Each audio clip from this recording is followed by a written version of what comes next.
వివిధ భారతి యూట్యూబ్ ప్రేక్షకులకు స్వాగతం, సుస్వాగతం. ఓం శ్రీ గణేశాయ నమః. ఓం శ్రీ సరస్వత్యే నమః. శ్రీ గురుభ్యో నమః. ఓం శ్రీ పరమాత్మనే నమః. వసుదేవసుతం దేవం కంసచాణూరమర్దనం దేవకీ పరమానందం కృష్ణం వందే జగద్గురుం. ఓం శ్రీకృష్ణ పరబ్రహ్మణే నమః. శ్రీమద్భగవద్గీత అథ ద్వితీయోధ్యాయ సాంఖ్యయోగ. ఇంతకుముందు భాగంలోని శ్లోకాలను ఒక్కసారి చదువుకుందాం. ఏవముక్త్వా హృషీకేశం గుడాకేశః పరంతపః నయోత్స్య ఇతి గోవిందం ఉక్త్వా తూష్ణీం బభూవః.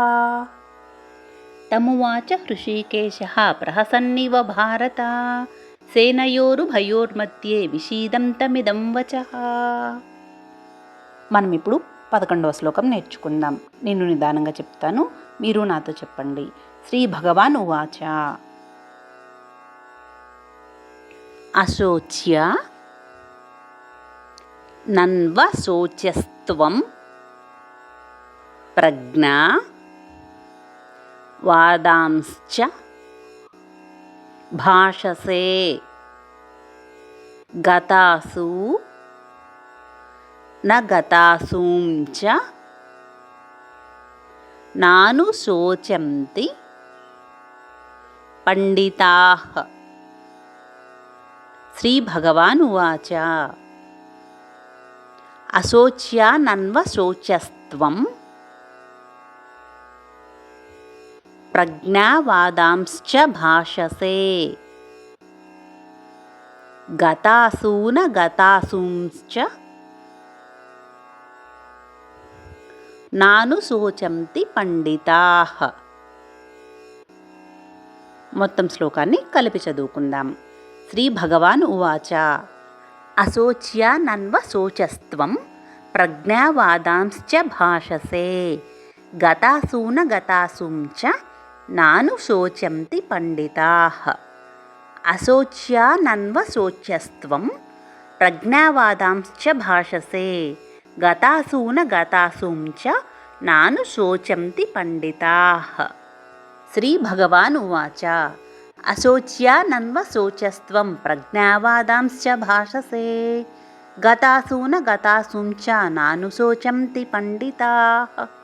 మనం ఇప్పుడు 11వ శ్లోకం యొక్క తాత్పర్యాన్ని తెలుసుకుందాం. శ్రీకృష్ణ భగవానుడు ఇలా పలికాడు.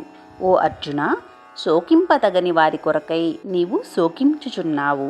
పైగా పండితుని వలె అంటే జ్ఞానిలాగా మాట్లాడుచున్నావు. పండితులైన వారు ప్రాణములు పోయిన వారి గురించి కానీ ప్రాణములు పోని వారి గురించి కానీ శోకింపరు అని ఈ శ్లోకము యొక్క తాత్పర్యము. మనం ఇప్పుడు 12వ శ్లోకం నేర్చుకుందాం. నత్వేవాహం జాతునాసం నత్వం నేమే జనాధిపాః నచైవ న భవిష్యామః సర్వే వయ మతః పరం. నత్వేవాహం జాతునాసం నత్వం నేమే జనాధిపాః నచైవ న భవిష్యామః సర్వే వయ మతః పరం. మొత్తం శ్లోకాన్ని కలిపి చదువుకుందాం. నత్వేవాహం జాతునాసం నత్వం నేమే జనాధిపాః నచైవ న భవిష్యామః సర్వే వయ మతః పరం. నత్వేవాహం జాతునాసం నత్వం నేమే జనాధిపాః నచైవ న భవిష్యామః సర్వే వయ మతః పరం. నత్వేవాహం జాతునాసం నత్వం నేమే జనాధిపాః నచైవ న భవిష్యామః సర్వే వయ మతః పరం. మనం ఇప్పుడు 12వ శ్లోకం యొక్క తాత్పర్యాన్ని తెలుసుకుందాం. నేను కానీ నీవు కానీ ఈ రాజులు కానీ ఉండని కాలమే లేదు, ఇక ముందు కూడా మనము ఉండము అన్నమాటయే లేదు. అంటే అన్ని కాలాలలోనూ మనము ఉన్నాము. ఆత్మ శాశ్వతము, అది అన్ని కాలముల యందునూ ఉండును. శరీర పతనముతో ఆత్మ నశించదు అని అర్థము. తరువాయి భాగంలో మరో 2 శ్లోకాలను నేర్చుకుందాం. సర్వే జనా సుఖినో భవంతు, లోకా సమస్తా సుఖినో భవంతు. ఓం శాంతి శాంతి శాంతి.